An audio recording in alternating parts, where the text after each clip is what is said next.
¿Qué tal? Muy buenas noches. Se cumplen 6 meses y días desde que el momento en que el ejército ruso atacó a Ucrania. No se trató de una invasión, escaló el conflicto y es una guerra inútil y costosísima. Hasta este momento, las sanciones políticas y económicas no han debilitado ni doblado a Putin. Las lecturas en geopolítica interpretan que el control de la zona por Rusia a razón del gas y los granos, además de no permitir ejercicios de independencia y democracia en lo que antes eran los dominios de la Unión Soviética. También dejó en evidencia que Putin no está solo, cuenta con China como gran aliado. La solidaridad mundial no ha sido suficiente. Los brotes de inflación global y la merma en servicios turísticos han provocado que países como Estados Unidos desequilibren su economía, impactando a las inversiones y comercio. Hoy se habla de más de 6.6 millones de refugiados en un flujo migratorio impresionante. Las protestas, hay que decirlo, han disminuido gradualmente y mejor la atención se centra en Qatar y su Mundial de Fútbol. Años estos últimos de muchas muertes por hambruna y terrorismo, violencia, guerra y pandemia. De acuerdo al Pentágono, fíjese usted, de acuerdo al Pentágono, entre 70 y 80 mil soldados rusos han muerto en Ucrania, convirtiendo esto en una carnicería. El escritorio mismo donde decide el señor Vladimir Putin. Y esto va en serio.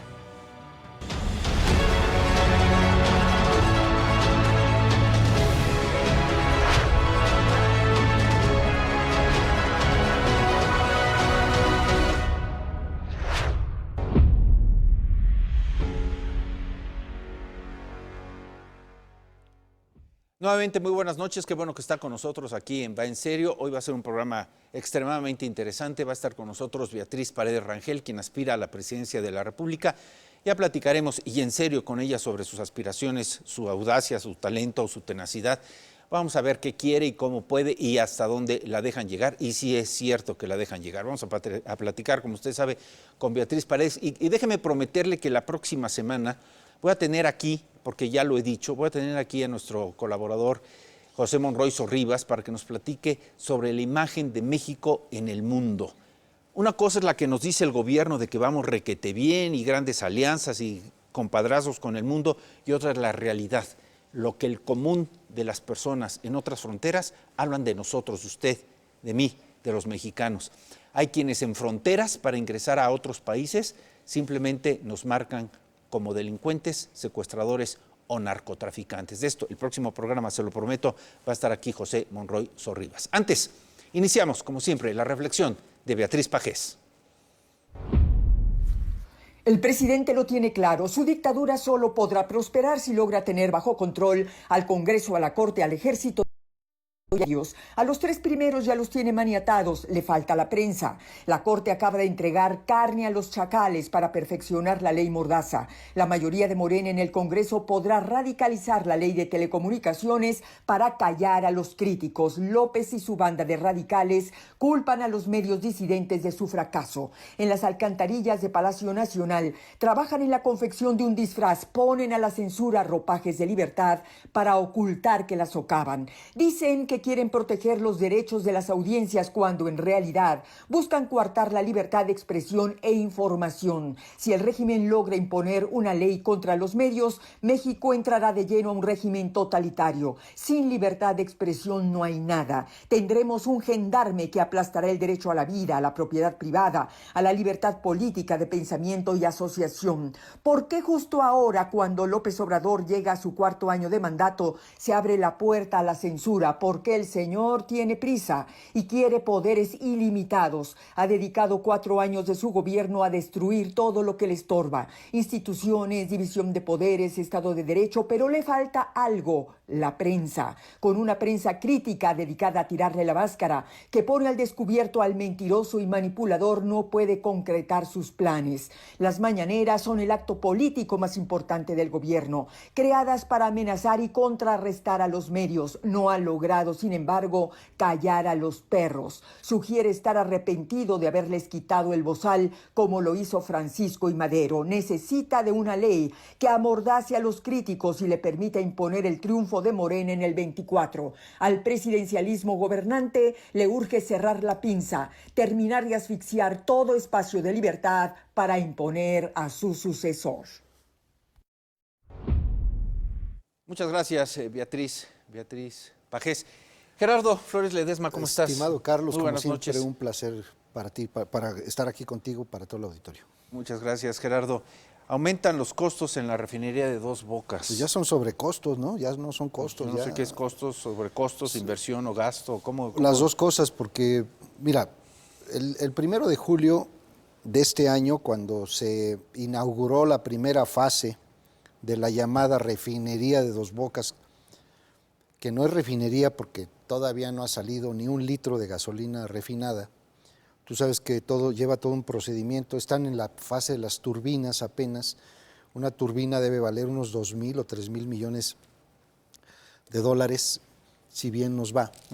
Y bueno, pues no sé cuántas necesitará la planta de Dos Bocas o la refinería, pero se hizo una primera fase de inauguración el 1 de julio con motivo de celebrar el triunfo electoral del presidente López Obrador y el gobierno de la Cuarta Transformación.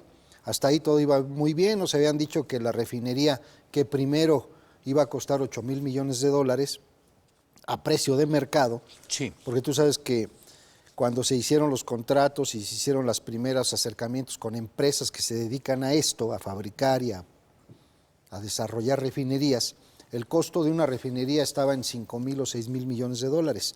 Estamos hablando del 2018, cuando el presidente actual López Obrador era candidato y empezaba a hablar de que iba a hacer una refinería y a darle el giro a todo lo que era la política energética. Después los costos se incrementaron y nos la pusieron en 12,000.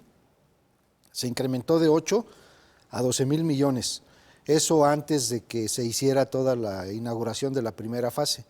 Para cuando nos dijeron de la primera fase, días antes, en una mañanera, el presidente López Obrador y su equipo o su gabinete energético nos señaló que los costos de la refinería se habían incrementado y ya estaba en cerca de los 12,000 millones, casi los 15,000, y la gente empezó los expertos empezaron a decir, bueno, sí ha habido una inflación, se han desarrollado incremento en los costos, el plan original debió haberse incrementado.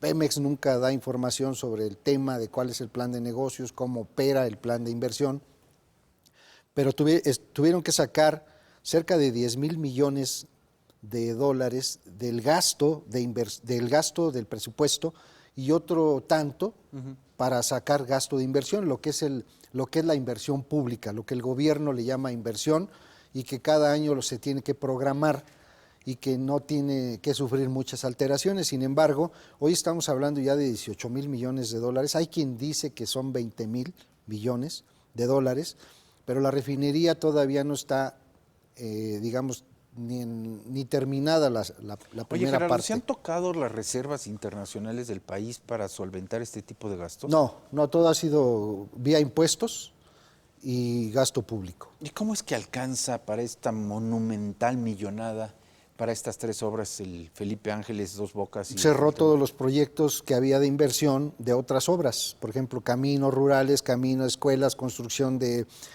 carreteras, Seguro popular, todo escuelas eso, de tiempo completo, todo eso. todo lo que canceló. Fideicomisos a la investigación, a la ciencia, a la tecnología, Exacto. etcétera. Todo eso que me estás diciendo lo canceló de un plumazo y entonces todo ese dinero se utilizó para los 3 proyectos grandes de la Cuarta Transformación. Pero el aeropuerto Felipe Ángeles, hasta donde yo entiendo, no ha regresado a la inversión, no ha tenido ganancias. Está en, digamos que menos de la mitad también del proyecto terminado. Pero ha perdido, ¿no? No, ni siquiera ha ganado, porque estamos hablando de una inversión que está prevista para los próximos 30 o 40 años, el retorno de inversión. Como no hay dinero público, privado, los empresarios no van a protestar, no te van a decir, oye, es que esa obra que me metiste me va a regresar en 40 años. No, es dinero del gobierno, es dinero público, son dinero de impuestos que tú vas a tener que cubrir con tus impuestos hasta dentro de 30 o 40 años. Es decir, nosotros ya no nos va a terminar,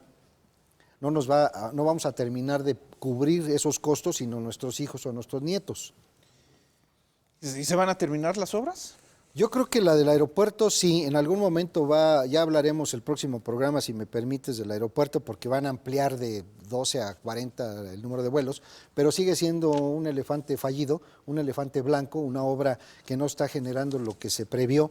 Y en el caso de Dos Bocas, pues estamos hablando de que el primer barril de petróleo de gasolina o de combustible, turbocina, lo que es el diésel, lo que es ya los refinados petrolíferos, estaríamos hablando de que saldrían en el 2025. Muy bien. Moraleja. La moraleja es que nos va a salir más caro el caldo que las albóndigas, Carlos.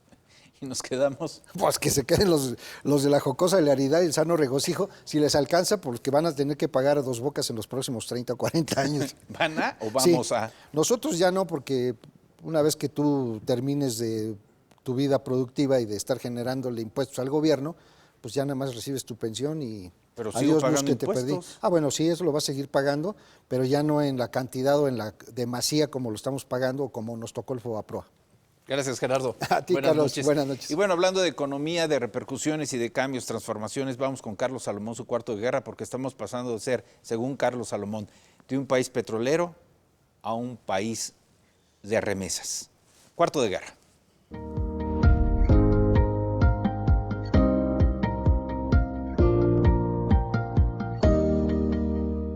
En pocos años, México pasó de rural a urbano y luego de petrolero a remesero. ¿Qué quiero decir con esto? Es muy sencillo. Cuando ocurrió la Revolución Mexicana, éramos un país rural y en pocos años se convirtió en urbano. Surgieron las grandes ciudades y fundamentalmente el Valle de México se convirtió en el centro poblacional sobre el que ha gravitado el país. Pero la urbanización no fue un proceso tradicional, al contrario. Las áreas urbanas se convirtieron en el refugio de miles de pobres que emigraron de sus comunidades a la Ciudad de México en busca de trabajo y condiciones materiales que no tenían en sus comunidades, entre ellas la electricidad, la educación, la salud pública. Y fue desde que el general Lázaro Cárdenas se expropió el petróleo que este recurso le permitió a México desarrollar caminos e infraestructura. El petróleo y su exportación fueron el eje del crecimiento del país. Crecimiento con desigualdad, una minoría poblacional con todo y una mayoría con carencias. Al final del siglo XX, la migración se dio a los Estados Unidos y no al Valle de México. Hoy ciudades como Los Ángeles y Nueva York viven de la mano de obra mexicana. Un día sin mexicano se hace impensable en los Estados Unidos. Pero nosotros pasamos de ser un país petrolero a un país remesero. El petróleo nos permitió crecer, pero se nos acabó. Y hoy genera divisas sin el peso específico que llegó a tener. Hoy en México somos más. Sin duda es una gran nación, pero con pobreza y desigualdad. Y por eso millones de mexicanos migraron a los Estados Unidos en busca de empleos y comida. En los últimos 4 años, el gobierno se enorgullece de que las remesas cada día crecen más. Como hace unos años nos sentíamos orgullosos del pozo Cantarell en la sonda de Campeche y de la riqueza petrolera. Hoy las remesas me hacen pensar lo que en su origen decíamos: sin maíz no hay país. Y hoy podemos decir que sin remesa no hay país. Nada de que sentirnos orgullosos. La desigualdad, la pobreza, las diferencias están ahí y nos gritan a la cara.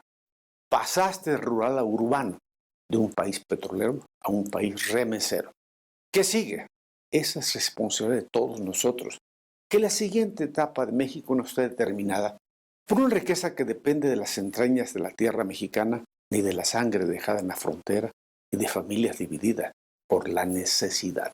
Carlos, se puede construir un país distinto y depende de los gobiernos, pero también, Carlos, de todos nosotros. No permitir nunca que esto vuelva a suceder. Muchas gracias, don Carlos Salomón. Vamos a una pausa. Regreso con Beatriz Paredes Rangel en una conversación en serio. Volvemos.